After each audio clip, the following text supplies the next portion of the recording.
মেডিকেলের জন্য খুবই গুরুত্বপূর্ণ একটা টপিক, গুণগত রসায়নের শেষের অংশটুকু। বাবারা, আশা করি সবাই ভালো আছো। আমি জিৎ বিষয়, ঢাকা মেডিকেল কলেজ। তোমাদের বলছিলাম যে মেডিকেলের জন্য সবচাইতে ইম্পর্ট্যান্ট জায়গা যেখান থেকে প্রশ্ন আসে, সেই জায়গাটা তোমাদের যেখানে সমস্যা সেটা আমরা সলভ করে দেওয়ার চেষ্টা করব।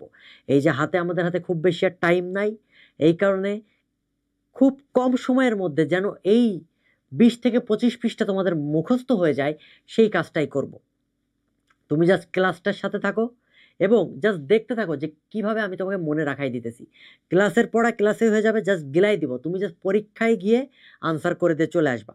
এই টপিকে তোমাদের অনেক সমস্যা, কেলাসন, আংশিক কেলাসন, পাতন, ক্রোমাটোগ্রাফি, প্রচুর সমস্যা হয় তোমাদের। এই জায়গাটা আমি তোমাদের সমাধান করে দিতেছি, তুমি জাস্ট আমার এই ক্লাসটা মনোযোগ দিয়ে দেখো। ঠিক আছে বাবারা, চলো লেটস গো ফর রাইট। দেখো, গুণগত রসায়নের যে ল্যাবরেটরি ব্যবহার, আমরা মেইনলি যেটা দেখি জৈব যৌগের বা বিভিন্ন যৌগের বিশুদ্ধতা। বিশুদ্ধতা বলতে কি বোঝাইতেছি? কোনো একটা যৌগের গলনাঙ্ক আছে, স্ফুটনাঙ্ক আছে, এবং এই জিনিসটা দেখে আমরা বুঝতে পারি সেই যৌগটা কেমন, আসলে সে বিশুদ্ধ নাকি অবিশুদ্ধ। মনে করো তোমার কাছে পাত্রে পানি আছে, কি আছে? পানি আছে। ওকে, যদি পানি থাকে, এই পানির ইয়াটা তুমি কি জানো বলো তো?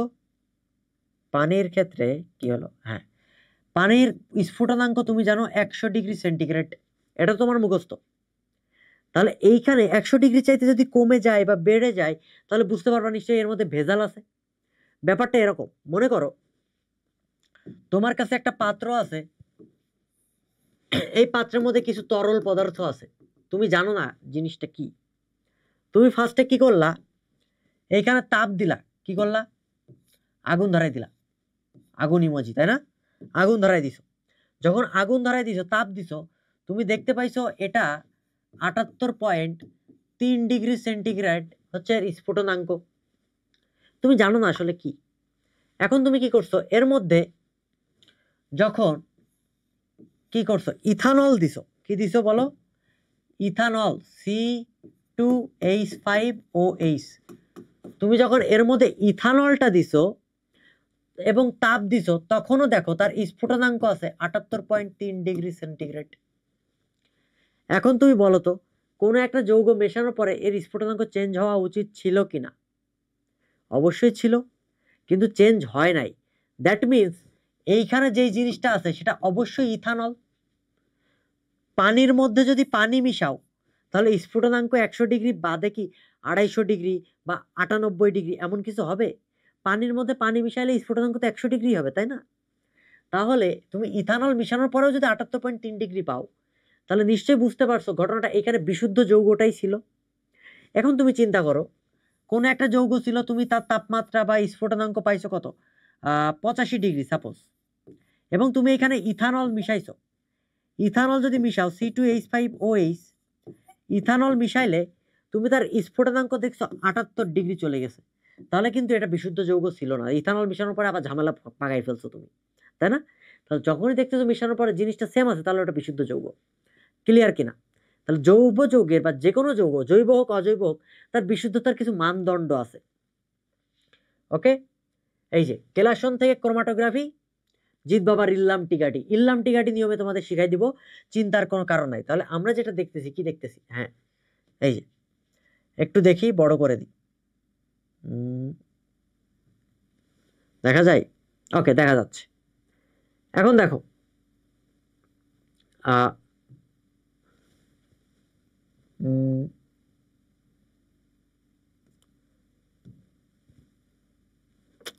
কি যে হয়, দেখো, কেলাসন, এই কেলাসন পদ্ধতিতে আমরা কি করি অ্যাকচুয়ালি? আমরা যেটা করি, কেলাসনের মাধ্যমে কেলাসটা তৈরি করি। কি তৈরি করি? কেলাস তৈরি করি। কেলাস কিরকম কেলাস? সোডিয়াম ক্লোরাইড তুমি সমুদ্র থেকে তুলে আনছো, এনে কি করছো, তাপ দিছো, তাপ দিলে ওটা কি হয়েছে, পানি ওখান থেকে বাষ্প আকারে উড়ে চলে গেছে। বাষ্প আকারে যদি উড়ে চলে যায়, তাহলে কি হয়েছে বলো তো? এটার মধ্যে সোডিয়াম ক্লোরাইডটা কেলাস আকারে তৈরি হয়ে গেল নিচেই, ঠিক না? তাহলে চলো আমরা কয়েকটা জিনিস দেখি এখানে। আমাদের মেইনলি কি হয়, এই উদাহরণগুলো মনে থাকে না, তাই না? এটাই তো সমস্যা হয়। তাহলে কেলাসনে কি করলাম, ওয়েট, কেলাসন দেখো খুব ভালোভাবে আমার সাথে থাকো, দেখো মুখস্থ হয়ে যাবে। কেলাসন এটা হচ্ছে সোডিয়াম ক্লোরাইড বা খাবার লবণ পৃথকীকরণ। সোডিয়াম ক্লোরাইড বা খাবার লবণ কি, পৃথকীকরণ। এখানে আরেকটা জিনিস মনে রাখতে হবে, সোডিয়াম ক্লোরাইডের সাথে আমরা কিন্তু এইখানে HCl ব্যবহার করি। কারণ কি জানো, কেলাসনটা দ্রুত হয়। এই HCl ব্যবহার করার কারণ কি বাবারা, সমায়ন প্রভাব। কি প্রভাব, অবশ্যই সমায়ন প্রভাব। বোঝা গেছে? ওকে, 2 নাম্বার টপিক, আংশিক কেলাসন। আংশিক কেলাসনের কথা যখন চলে আসবে, তার মানে কেলাসন তো করবই, এখানে আবার ঝামেলা যেটা হয়েছে, এই কেলাসনটা খুব সুন্দরভাবে করতে হয়। এর ফলে কি হয়, চিনির মিষ্টতা বৃদ্ধি পায়, মিষ্টতা বৃদ্ধি পায়। তাহলে যদি বলে চিনি গাঢ়ীকরণ, কোন পদ্ধতিতে ব্যবহার করি, আংশিক কেলাসন। বুঝছো? এরপরে চলে আসো, আমাদের যে টপিকটা আছে পাতন। দেখো কয়েকটা উদাহরণ কিন্তু আমি তোমাকে মুখস্থ করাই দিতেছি, যে খাবার লবণ পৃথকী করলে সেটা কেলাসন। খাবার লবণের যেতে একটু মিষ্টিতে চলে আসো, জিনিসটা যত গাঢ় করবা তত ভালো হবে, তাহলে কাছাকাছি থাকতে হবে, তার মানে আংশিক কেলাসন। ক্লিয়ার? পাতন নিয়ে তেমন কিছু জানার দরকার নেই, মনে রাখবা পাতনে আমরা যেটা ব্যবহার করি, একটা লিবিক শীতক ব্যবহার করি। পাতনে কি ব্যবহার করি, লিবিক শীতক ব্যবহার করি। এরপরে চলে আসো, আমাদের যেটা জানতে হবে আংশিক পাতন। আংশিক পাতন, যদি এই পাতনটা করা হয় কখন জানো, পাতনটা করা হয় যদি স্ফুটনাঙ্ক 40 ডিগ্রি এর কাছাকাছি থাকে। স্ফুটনাঙ্কের পার্থক্য, মনে করো একটার স্ফুটনাঙ্ক 100 ডিগ্রি সেন্টিগ্রেড আছে, আর একটার স্ফুটনাঙ্ক মনে করো 80 ডিগ্রি সেন্টিগ্রেড আছে। দুইটার পার্থক্য কত বলো তো? দুইটার পার্থক্য নিশ্চয়ই 20 ডিগ্রি সেন্টিগ্রেড, অর্থাৎ 40 ডিগ্রি এর কম। 40 ডিগ্রি এর কম যদি হয় তখন আমরা আংশিক পাতন করি। আংশিক পাতন কোথায় পড়ছো বলো তো? জৈব যৌগে পড়ছো। পেট্রোলিয়াম থেকে আংশিক পাতন করলে বা লঘু তেলের আংশিক পাতন করলে বেনজিন, জাইলিন, টলুইন, অ্যালকেন এইগুলো তৈরি হতো না? Okay good. আংশিক পাতন আমরা কোথায় পড়ছি? সোজা সাপটা হিসাব জৈব যৌগে। ওকে, আর একটা জিনিস মনে রাখো, এইখানে একটু ঝামেলা আছে, দেখো একসাথে মনে রাখাই দিই। হ্যাঁ, একসাথে মুখস্থ করবা, একসাথে মুখস্থ করবা। একসাথে যদি মুখস্থ করতে হয়, আংশিক পাতনের উদাহরণ হচ্ছে রেকটিফাইড স্পিরিট উৎপাদন। রেকটিফাইড স্পিরিট উৎপাদন। ওকে, কিন্তু রেকটিফাইড স্পিরিট থেকে যখন ইথানল তৈরি করতে যাবা, রেকটিফাইড স্পিরিট তৈরি করতেছো, এটা আংশিক পাতন। কিন্তু কিন্তু বাবা, যখনই তুমি এই রেকটিফাইড স্পিরিট থেকে ইথানল তৈরি করবা, তখনই সেটা হয়ে যাবে সমস্ফুটন পাতন। সমস্ফুটন মানে একই তাপমাত্রায় ফুটবে। এখন তো অত ডিটেলস জানার দরকার নাই, তোমাকে উদাহরণটা মনে রাখতে হবে। সো উদাহরণটা মুখস্থ করো, তাহলে একটু ভালো করে বুঝো। রেকটিফাইড স্পিরিট তৈরি করতেছো, আংশিক পাতন, ওই যে বেনজিন বা পেট্রোলিয়াম থেকে রেকটিফাইড স্পিরিট তৈরি করতেছো। কিন্তু যখন রেকটিফাইড স্পিরিটটাকে ব্যবহার করে তুমি মদ তৈরি করতে যাচ্ছ, ইথানল, তখন তার একটা স্ফুটনাঙ্কের কাছাকাছি আসতে হবে না? বলো, রেকটিফাইড স্পিরিটের মধ্যে কি আছে? 96%, 96.4% কি আছে? ইথানল। আর বাকিটা 4.4% কি আছে? পানি আছে। তাহলে এই রেকটিফাইড স্পিরিট থেকে যখন ইথানলটা তৈরি হবে, ইথানল উৎপাদন, তখন সেই প্রসেসটার নাম কি বাবা? সমস্ফুটন পাতন। বুঝো নাই? তাহলে সোডিয়াম ক্লোরাইড পৃথকীকরণ কেলাসন, চিনি গাঢ়ীকরণ আংশিক কেলাসন, রেকটিফাইড স্পিরিট উৎপাদন আংশিক পাতন, রেকটিফাইড স্পিরিট থেকে ইথানল তৈরি সমস্ফুটন পাতন। ক্লিয়ার? এরপরে চলে আসো, আরেকটা পাতন আছে, বাষ্পপাতন। এই বাষ্পপাতনের ইংলিশ টার্মটা লাগে, খুবই আসে। হ্যাঁ, বাষ্পপাতনের ইংলিশ টার্ম হচ্ছে স্টিম পাতন। স্টিম পাতন কোনটা? যারা, এখানে সুন্দর একটা কথা থাকবে, বাষ্পে উদ্দায়ী পদার্থ, ওই যে ল্যাবরেটরি নিরাপদ ব্যবহার পড়ছো না, ফিউম হুড ব্যবহার করি, যারা উদ্দায়ী পদার্থ ধোঁয়া সৃষ্টি করে, সেটার ক্ষেত্রে ফিউম হুড ব্যবহার করি না আমরা? ওকে, এই যে স্টিমে উদ্দায়ী, এই কথাটা যদি উল্লেখ থাকে, স্টিমে উদ্দায়ী, তখন তুমি বলবা উদ্দায়ী। পদার্থের কথা বলে স্টিম পাতন বলে ফেলবা, কোনো কথা নাই। আবার একটা জিনিস মনে রাখো, যখনই যখনই তোমার কি আসবে বলতো, সুগন্ধি আসবে, মানে ভালো একটা ঘ্রাণ আসতেছে, তখনই তুমি বাষ্পপাতন বলে দিবা। মনে করো এই যে বডি স্প্রে উৎপাদন, বাষ্পপাতন। গোলাপ জল তৈরি, বাষ্পপাতন। অ্যানিলিন তৈরি বা অ্যানিলিন বিশোধন, অ্যানিলিনে কিন্তু ভালো ঘ্রাণ আছে, গোলাপ জলে কিন্তু ঘ্রাণ আছে। তবে সুগন্ধির কথা যদি আসে, কোনো কথা নাই, চোখ বন্ধ করে বাষ্পপাতন বা স্টিম পাতন। আমি যদি বলি যে জিৎ ভাইয়া অনেক ভালো ঘ্রাণ হচ্ছে, চারপাশে অ্যারোসল মারছে, অ্যারোসল অ্যারোসল অ্যারোসলে ভালো ঘ্রাণ হোক বা বাজে ঘ্রাণ হোক, ঘ্রাণ কিনা, মানে সেটা স্টিম পাতন। বডি স্প্রে স্টিম পাতন। কোনো জায়গা থেকে তুমি হচ্ছে ইয়া আনতেছো, কি বলে, আহ সুগন্ধি তেল আনতেছো, সুগন্ধি তেল, ডাবুর আমলা হেয়ার অয়েল, ভালো গন্ধ বেরোয়, সুগন্ধি তেল, স্টিম পাতন। কথা ক্লিয়ার? মানে সুগন্ধ বুঝলেই বুঝবা কি স্টিম পাতন। ওকে, এরপরে চলে আসো। তাহলে বাষ্পপাতন গেল, আংশিক পাতন গেল, সমস্ফুটন পাতন গেল। এরপরে আমরা যেটা দেখব ঊর্ধ্বপাতন। ঊর্ধ্বপাতন, এইটার ক্ষেত্রে একটা অবশ্যই উদ্দায়ী পদার্থ থাকবে। স্টিমে বলুক আর যাই বলুক অত কিছু দেখার দরকার নেই, উদ্দায়ী পদার্থ থাকবে। উদ্দায়ী পদার্থ কারা? যাদেরকে তাপ দিলে কঠিন থেকে ডিরেক্ট বাষ্প হয়ে যায়, মাঝখানে তরল ফেজ বলে তাদের কোনো ফেজ নাই। কারা কারা আছে কয়েকটা উদাহরণ তুমি মুখস্থ করো তো, আসো। কঠিন কার্বন ডাই অক্সাইড বা ড্রাই আইস, এটার নাম কিন্তু ড্রাই আইস, তোমরা জানো না? হ্যাঁ। আয়োডিন, নিশাদল, কর্পূর, বেনজোইক অ্যাসিড, এই নামগুলো মুখস্থ করে ফেলো। দেখো মুখস্থ কিন্তু আমার সাথে সাথে হয়ে যাবে, দেখলেই বুঝতে পারবা এদেরকে তাপ দিলে কি হয়, ডিরেক্টলি বাষ্পে পরিণত হয়, কঠিন থেকে বাষ্প, মাঝখানে তরল ফেজ বলে কিছু নাই। ওকে, ন্যাপথালিন, অ্যামোনিয়াম ক্লোরাইড, NH4Cl, এরা সবাই কি বলতো, উদ্দায়ী পদার্থ। পরীক্ষায় এমন আসলো তোমার কাছে বালি, SiO2 সিলিকন ডাইঅক্সাইড এবং আয়োডিনের মিশ্রণ আছে, তুমি কিভাবে পৃথক করবা বলো তো? চোখ বন্ধ করে ঊর্ধ্বপাতন, এই যে ঊর্ধ্বপাতন। কারণ কি, আয়োডিন কিন্তু উদ্দায়ী পদার্থ। তোমার কাছে খাবার লবণ আর বেনজোইক অ্যাসিড আছে, কিভাবে পৃথক করবা? দুইটা মিশ্রণ আছে, একটা পাত্রে দুইটা মিশ্রণ দিছি, চোখ বন্ধ করে ঊর্ধ্বপাতন, কারণ বেনজোইক অ্যাসিড কি, উদ্দায়ী পদার্থ।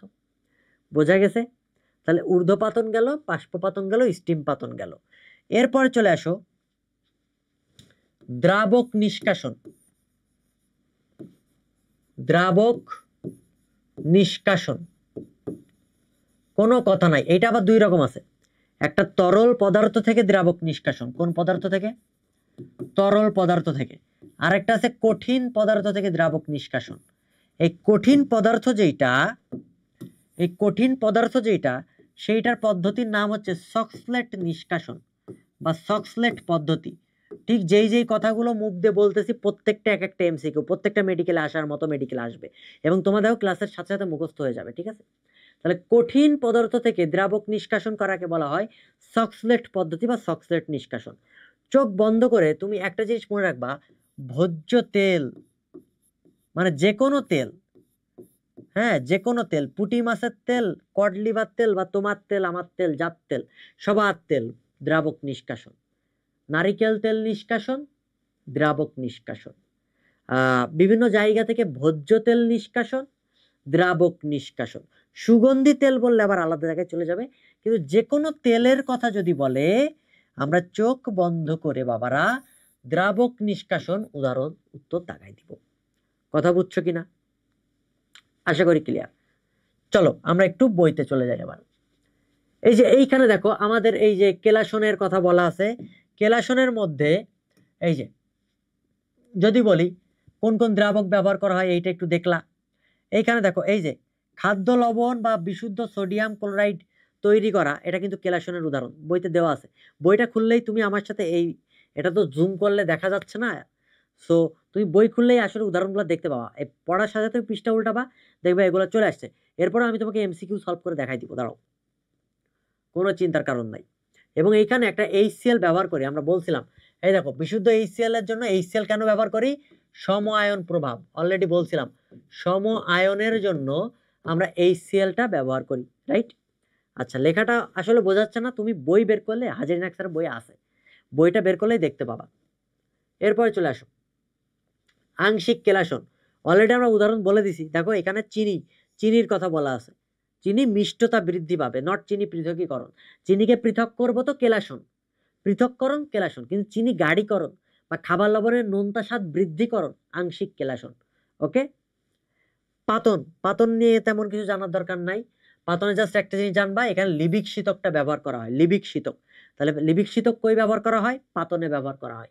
আংশিক পাতন, অলরেডি বলছি স্ফুটনাঙ্কের পার্থক্য 40 ডিগ্রির বেশি হইলে আমরা সাধারণ পাতন করি, আর 40 ডিগ্রির কম হইলে আংশিক পাতন করি। আংশিক পাতনে অংশ কলামটা ব্যবহার করা হয়। কি ব্যবহার করা হয়? অংশ কলাম। পরীক্ষায় প্রশ্ন আসবে, অংশ কলাম ব্যবহার করি যে পাতন, সেটা কোন পাতন বাবারা? আংশিক পাতন। ক্লিয়ার? এখন চলে আসো, এই দেখো অংশ কলাম ব্যবহার করে পেট্রোলিয়াম থেকে বেনজিন, টলুইন, হাবিজাবি কথা লেখা আছে। একটা কথা লেখা আছে রেকটিফাইড স্পিরিট উৎপাদন, এটা হচ্ছে তোমার কি? আংশিক পাতন। এর নিচের লাইনে আছে সমস্ফুটন পাতন। দেখো রেকটিফাইড স্পিরিট থেকে ইথানল উৎপাদন, এই কথাটা সমস্ফুটন পাতনের মধ্যে লেখা আছে এবং এটাই পরীক্ষায় আসবে।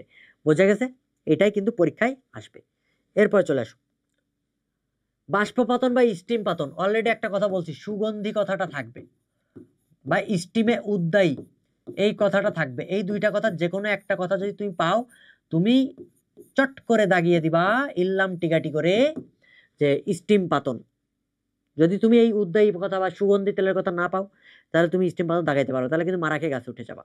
বোঝা গেছে বাবারা?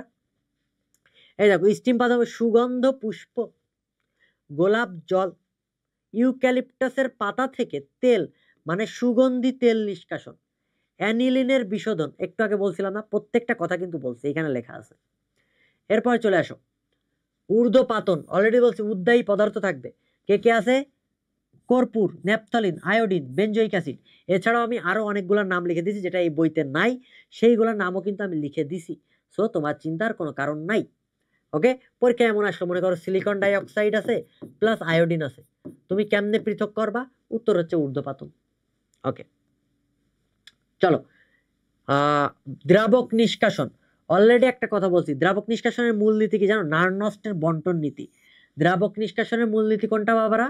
নার্নস্টের বন্টন নীতি। দ্রাবক নিষ্কাশন দুই প্রকার, অলরেডি বলছি, তরল পদার্থ থেকে আর কঠিন পদার্থ থেকে। কঠিন পদার্থ থেকে যে দ্রাবক নিষ্কাশন, সেটার নাম হচ্ছে সকসলেট পদ্ধতি। কোথায় গেল? এটা তো ম্যাথ। এই যে এইখানে লেখা আছে, জলীয় দ্রবণ থেকে নিষ্কাশন আর কঠিন পদার্থ থেকে, যেটার নাম সকসলেট নিষ্কাশন। বোঝা গেছে? দুইটা পদ্ধতির নাম দেওয়া আছে। আর দ্রাবক নিষ্কাশনে একটা কথা তোমারে বলে ফেলছি আমি, ভোজ্য তেলের উদাহরণ আসলেই তুমি বলে দিবা দ্রাবক নিষ্কাশন। পরীক্ষাগুলো এইগুলাই কিন্তু বেশি আসে। ওকে, আমরা উদাহরণ দেখি। এই দেখো, নারিকেলের শ্বাসের গুঁড়া থেকে নারিকেল তেল, শস্য বীজ থেকে তেল, মরিচের গুঁড়া থেকে ঝাঁঝালো রং, ওই যে সকসলেট পদ্ধতি, যেহেতু কঠিন। ধানের তুষ, চালের কুড়া থেকে ভোজ্য তেল, মানে যত তেল আছে, বুঝছো, যত তেল আছে সবাই হচ্ছে কি বাবা? দ্রাবক নিষ্কাশন। বোঝা গেছে? তুমি বই, আমার এই পড়ানোর সাথে বইটা খুলে একটু বসবা, তাহলে দেখবা জিনিসটাই আরো ইজি হয়ে গেছে। এরপরে চলে আসো ক্রোমাটোগ্রাফি। ক্রোমাটোগ্রাফির ক্ষেত্রে সবসময় দুইটা জিনিস মাথায় রাখতে হবে, একটা স্থির দশা আর একটা সচল দশা ব্যবহার করি আমরা। কি কি দশা ব্যবহার করি বাবারা? স্থির দশা এবং সচল দশা ব্যবহার করি। এটা কিন্তু প্রচুর ইম্পর্টেন্ট, পরীক্ষা কিন্তু এই প্রশ্নগুলো আসে। যে ক্রোমাটোগ্রাফি অলওয়েজ মাথায় রাখবা রুল অফ টু মেনে চলে। আমি রুলকে টু বলি, যারা আসলে পেইড ব্যাচে ছিলা বা বিভিন্ন ক্লাস আমার দেখছো, তুমি জানো, তোমাদের সাথে একটু মজা করি, এই দেখবা মনে থাকবে রুল অফ টু বা রুল অফ টু। কারণ কি? ক্রোমাটোগ্রাফি দশা কয়টা? দুইটা। ক্রোমাটোগ্রাফি কত প্রকার? দুই প্রকার। অধিশোষণ ক্রোমাটোগ্রাফি কত প্রকার? দুই প্রকার। দেখো সবকিছু দুই প্রকার। ক্রোমাটোগ্রাফি দশা একটা স্থির মাধ্যম, চলনশীল মাধ্যম। ক্রোমাটোগ্রাফি কয় প্রকার? অধিশোষণ, বন্টন, মানে দুই প্রকার। অধিশোষণ ক্রোমাটোগ্রাফি কত প্রকার? দুই প্রকার। কলম ক্রোমাটোগ্রাফি, পাতলা স্তর ক্রোমাটোগ্রাফি। বন্টন ক্রোমাটোগ্রাফি কত প্রকার? দুই প্রকার। Paper chromatography, gas chromatography. দেখছো কত সুন্দর করে সবকিছু দেওয়া আছে, শুধু দুই প্রকার জানলেই হয়ে যায়। এখন চলে আসো, এইখানে আমরা যেটা দেখব একটা আছে কলাম ক্রোমাটোগ্রাফি, আর একটা আছে হচ্ছে তোমার পেপার ক্রোমাটোগ্রাফি। পেপার ক্রোমাটোগ্রাফি যেহেতু বন্টনের উপর ভিত্তি করে, এইখানে একটা মান পাবা, সেটা হচ্ছে আর এফ। হ্যাঁ, আর এফ। আর এফ এর ক্ষেত্রে তিনটা কথা তুমি মাথায় রাখবা। এটার কোনো এটা একটা অনুপাত। এটা কি অনুপাত? আর এফ এটার কোনো তাইলে একক নাই। 2 নাম্বার কথা, আর এফ এর মান 0 থেকে 1 মধ্যে হবে, কিন্তু 1 হইতে পারবে না। ঠিক আছে, 0 থেকে 1 মধ্যে হবে, 1 কম, 0 বেশি। বোঝা গেছে বাবারা? আর এফ এর মান 0 কম মানে 0 বেশি, 1 কম। অনুপাত, এর কোনো একক নাই। এটা কিসের ক্ষেত্রে প্রযোজ্য? পেপার ক্রোমাটোগ্রাফির ক্ষেত্রে প্রযোজ্য। বোঝা গেছে? ঠিক যেই যে কথাগুলো বলছি এগুলো সব মাথায় রাখো। হ্যাঁ, আর কলাম ক্রোমাটোগ্রাফি, কলাম মানে কি বলতো? গাছ দেখছো? একটু গাছ আঁকাই। এটা যদি গাছ আঁকাই, এটা হচ্ছে তোমার মূল, এটা হচ্ছে পাতা। অনেক সুন্দর গাছ হয়েছে, তাই না? ওকে, এটা গাছ, জিৎ বাবার গাছ। সো এই গাছটার এইটা জিনিসটা দেখতে কেমন? কলামের মতো না? বাসার বিম দেখছো না, এই বড় বড় কলাম, কলামের মতো না? তাহলে এই যে গাছের এই জিনিসটা কি? কলামের মতো দেখতে, লম্বা। তাহলে যখনই উদ্ভিদ কথাটা উল্লেখ থাকবে, ভালো করে বুঝো, যে কথাটা বলছি ভালো করে বুঝো, উদ্ভিদ কথাটা উল্লেখ থাকবে, তখন উত্তর হবে কলাম ক্রোমাটোগ্রাফি। কিভাবে মনে রাখছি বুঝতে পারছো? উদ্ভিদ লম্বা, কলামের মতো দেখতে, ইয়া লম্বা, তাল গাছ, তাহলে আমরা বলবো যে এটা কলাম ক্রোমাটোগ্রাফি। ক্লিয়ার? কিরকম প্রশ্ন এমন হবে, উদ্ভিদের নির্যাস থেকে ভিটামিন তৈরি, কলাম ক্রোমাটোগ্রাফি। যেহেতু উদ্ভিদের কথা বলে দিছে, উদ্ভিদের নির্যাস থেকে স্টেরয়েড তৈরি, কলাম ক্রোমাটোগ্রাফি। উদ্ভিদের নির্যাস থেকে জিতবাবা তৈরি, কলাম ক্রোমাটোগ্রাফি। এরকম ব্যাপার স্যাপার। উদ্ভিদের নির্যাস থেকে তোমাকে তৈরি করলাম, এটা কলাম ক্রোমাটোগ্রাফি। কিন্তু যখন উদ্ভিদ কথাটা উল্লেখ থাকবে না, উদ্ভিদ কথাটা উল্লেখ থাকবে না, তখন তোমার উত্তর হবে পেপার ক্রোমাটোগ্রাফি। তাহলে বললাম ভিটামিন তৈরি, পেপার ক্রোমাটোগ্রাফি। স্টেরয়েড তৈরি, পেপার ক্রোমাটোগ্রাফি।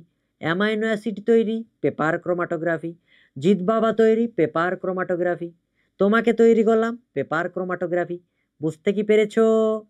এখন তুমি বলতে পারো স্টেরয়েড ভিটামিন অন্য জায়গায় দ্রাবক নিষ্কাশনে, কিন্তু আমরা এগুলো পড়ি নাই। ওইখানে কিন্তু তেল পড়ছি, তারপর সুগন্ধি পড়ছি, ভিটামিন স্টেরয়েড কি পড়ছিলাম? পড়ি নাই কিন্তু। তাহলে ভিটামিন, স্টেরয়েড, অ্যামাইনো অ্যাসিড এইগুলা কোথায় পড়ছি? ক্রোমাটোগ্রাফিতে পড়ছি। বোঝা গেছে? তাহলে উদ্ভিদের নির্যাস বললে সোজা কথায় কলাম ক্রোমাটোগ্রাফি, উদ্ভিদের নির্যাস না থাকলে সিম্পল পেপার ক্রোমাটোগ্রাফি। বোঝা গেছে কি বলতে চাইছি? মেসেজটা কি ক্লিয়ার? প্রত্যেকের উদাহরণ দেখো মুখস্থ হয়ে গেছে। আরেকবার আমরা একটু রিক্যাপ করি, চলো। 1 নম্বর কেলাসন, সোডিয়াম ক্লোরাইড পৃথকীকরণ। চিনি গাঢ়ীকরণ, আংশিক কেলাসন মানে মিষ্টতা বাড়াইছি। আংশিক পাতন কি? রেকটিফাইড স্পিরিট উৎপাদন আর জৈব যৌগগুলো উৎপাদন, বেনজিন, টলুইন, হাবিজাবি। তাহলে রেকটিফাইড স্পিরিট উৎপাদন, আংশিক পাতন। সমস্ফুটন পাতন কি? রেকটিফাইড স্পিরিট থেকে ইথানল তৈরি। আচ্ছা গেল। ঊর্ধ্বপাতন কি? উদ্বায়ী পদার্থ থাকবে, আয়োডিন, তারপর হচ্ছে কর্পূর, এইসব হাবিজাবি জিনিসগুলো থাকবে। আচ্ছা, বাষ্পপাতন কি? সুগন্ধি, ঘ্রাণ ছড়াবে, অ্যানিলিন বিশোধন, ইউক্যালিপটাস পাতা। দ্রাবক নিষ্কাশন কি? কঠিন পদার্থ বললে সকসেট আর ভোজ্য তেল, যত ধরনের তেল আছে, হ্যাঁ, নারকেলের তেল, তারপর হচ্ছে ভোজ্য তেল, মরিচের লাল গুঁড়া, এগুলা কি? দ্রাবক নিষ্কাশন। এরপরে উদ্ভিদের নির্যাস থেকে ভিটামিন স্টার্ট কি? Column chromatography. আর উদ্ভিদের নির্যাস বাদ দিয়ে দাও। হ্যাঁ, তাহলে এমনি সিম্পল জায়গা থেকে ভিটামিন স্টার্ট তৈরি কি হবে? আলাদা করব, পেপার ক্রোমাটোগ্রাফি। এটা হচ্ছে জিত বাবার লুল।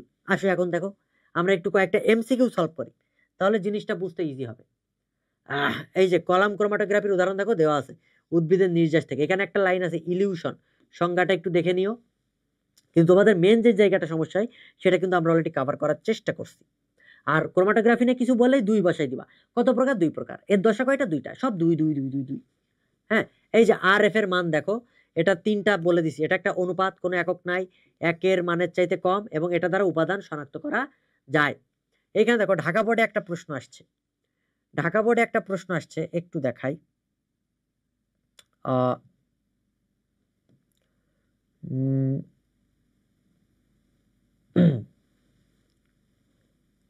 এই যে দেখা যাচ্ছে আর এফ এর মান পেপার ক্রোমাটোগ্রাফিতে, আর এফ এর মান কোনটি যুক্ত যুক্ত?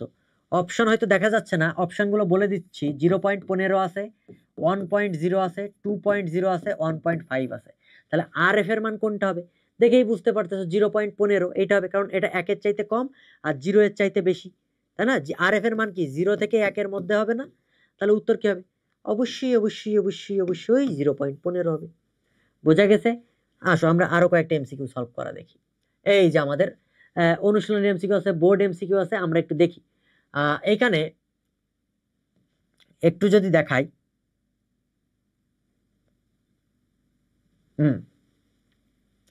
আশা করি এখন একটু দেখা যাইতেছে, তারপরেও আরেকটু বড় করি। ওকে, ডান। এইবার ভালো বোঝা যাচ্ছে। দেখো প্রশ্নটা খেয়াল করো, কত চমৎকার প্রশ্ন।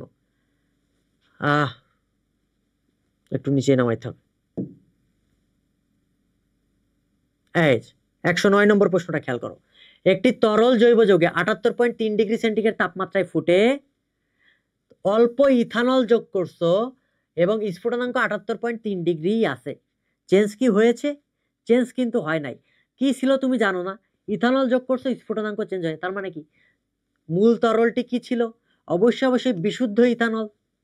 সে অবিশুদ্ধ ইথানল কি হবে? তাহলে তো স্ফুটনাঙ্ক চেঞ্জ হয়ে যাইতো, গলনাঙ্ক চেঞ্জ হয়ে যায়। ইথানলের সমগোত্রক কেন? সমগোত্রক মিথানল তো ইথানলের সমগোত্রক, মিথানলের স্ফুটনাঙ্ক আলাদা না? বোঝা গেছে? দেখো যা পড়াইছি তাই পরীক্ষায় আসবে, এবং এগুলো বোর্ডেও আসছে, মেডিকেলেও আসছে। তুমি কোশ্চেন ব্যাংক সলভ করো, দেখো সব পারবা। এই যা যা পড়াইছি দেখো তুমি সব পারবা। আসো দেখো পরের প্রশ্ন, দেখো 110 নম্বর। যেসব জৈব যৌগ পানিতে অদ্রবণে ফুটন্ত পানিতে স্টিমে উদ্দায়ী হয়, কথা বলে দিছে কিন্তু। স্টিমে উদ্দায়ী হয়, এই যে কিওয়ার্ড গুলো খুঁজতে হবে। যে জিৎ বাবা ক্লাসে কি বলছে, কিওয়ার্ড গুলো খুঁজবা পরীক্ষায়, তাহলে দেখবা আনসার মিলে গেছে। আর কোনো কথা নাই। কেমনে পৃথক করবা? সোজা কথা, স্টিম পাতন বলে দিছি না, স্টিমে উদ্দায়ী হয়, এই কথাটা থাকবে। ওকে, এর পরেরটাতে চলে আসো। আমরা একটু উপরের দিকে নিই। ওকে, এগুলো মুছে দিই। দেখা কি যাচ্ছে? আরেকটু উপরে দিই। স্টিম পাতন হয়ে গেল। 111তে চলে আসো। দেখো আমরা একটু মুছি এগুলো। নাও, দুটি ভিন্ন তরলের কোন দ্রাবকের দ্রাব্যতার মাত্রা কম বেশি হয়েছে। দ্রাব্যতার মাত্রা যদি কম বেশি হয়, দ্রাব্যতার উপর পার্থক্য ভ্যারি করলে আমরা কি করব? দ্রাবক নিষ্কাশন করব। তাহলে উত্তর কি হবে? দ্রাবক নিষ্কাশন। আংশিক কেলাসনও করা যাইতো, কিন্তু দ্রাব্যতার পার্থক্য কম হইতে হইতো। কেলাসনও উত্তর হয়, দ্রাবক নিষ্কাশনও উত্তর হয়, কারণ দ্রাব্যতার উপরেই ডিপেন্ড করে আমরা এটা করি। কিন্তু আংশিক কেলাসন কখনো উত্তর দেওয়ার দরকার নাই। এরপর চলে আসো, অধিশোষণের মাত্রা সচল দশা। অধিশোষণ সচল দশা দেখে কি বুঝতেছো? সচল দশা, স্থির দশা, অধিশোষণ, ক্রোমাটোগ্রাফি। আর তো কোনো কথা বলার দরকার হয় না বাবা, এই এত কিছু পড়ার দরকার নেই। ক্রোমাটোগ্রাফি উত্তর। দেখো প্রথম 2 লাইন পরেই আনসার বের করা যায়। এরপর ক্রোমাটোগ্রাফির দশা কয়টা? বলছি না রুল অফ 2। ক্রোমাটোগ্রাফি মানে কি? দুইটা দশা। শেষ। ব্যাপারটা এরকম। দেখো তুমি সবগুলা পারবা। পরের প্রশ্নে আসো। পেপার ক্রোমাটোগ্রাফিতে আর এফ এর মান কোনটি যুক্তিযুক্ত? একটা আছে 0.5, 1.5, 1, 2, কোনটা হবে? 0.5 হবে। দেখছো, মানে পড়াই ফেলছি না সবকিছু। মানে যা যা বলছি এইগুলাই তুমি প্রশ্নে পাবা। চলো আরো কয়েকটা এমসিকিউ আমরা সলভ করি, দেখি আরো নিচে কিছু আছে নাকি। না, এই পাশে আর কিছু নাই। তোমাদের যেই টপিকে সমস্যা ছিল আমরা একটু পরের স্লাইডে যাই। এই যে এইখানেও কয়েকটা কথাবার্তা বলা আছে, একটু জুম করি।